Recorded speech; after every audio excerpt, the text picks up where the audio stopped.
Jackson pernah menyatakan bahwa sejak kecil ia mengalami kekerasan dari ayahnya, baik secara fisik maupun mental, seperti latihan yang tak henti-henti, cambuk, dan memanggilnya dengan panggilan kasar.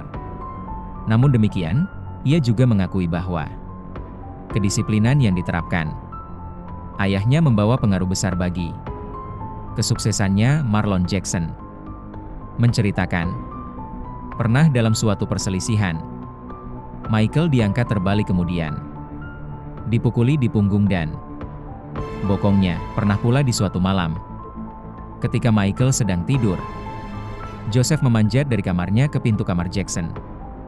Dengan mengenakan topeng menakutkan, ia masuk ke kamar, berteriak keras menakut-nakuti Michael.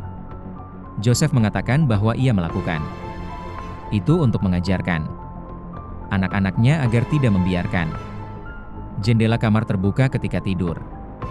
Selama bertahun-tahun setelah peristiwa tersebut, Michael sering mengalami mimpi ia diculik dari kamarnya. Pada tahun 2003, Joseph mengakui pernah mencambuk Michael ketika ia masih kecil. Jackson pertama kali membicarakan masalah kecilnya ketika ia diwawancara oleh Oprah Winfrey pada tahun 1993. Ketika itu ia juga berkata bahwa pada saat kecil, ia sering menangis kesepian dan kadang-kadang muntah ketika melihat ayahnya. Pada acara Living with Michael Jackson, 2003, Michael terlihat menangis menutupi wajahnya ketika ia menceritakan tentang masa kecilnya.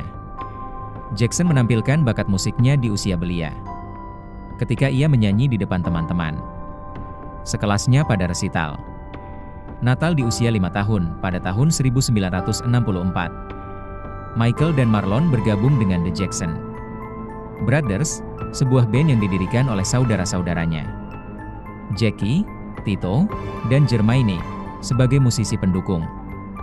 Michael memainkan conga sementara Marlon tambourine. Beberapa lama kemudian, ia mulai mengambil peran sebagai penyanyi latar dan ikut menari. Dan akhirnya pada umur 8 tahun, ia dan Jermaine menjadi penyanyi utama. Dan nama kelompok musik ini diganti menjadi The Jackson. 5 band ini melakukan tur di bagian tengah Amerika Serikat secara ekstensif pada tahun 1966 hingga 1968. Pada tahun 1966, mereka memenangi beberapa acara pencari bakat tingkat lokal.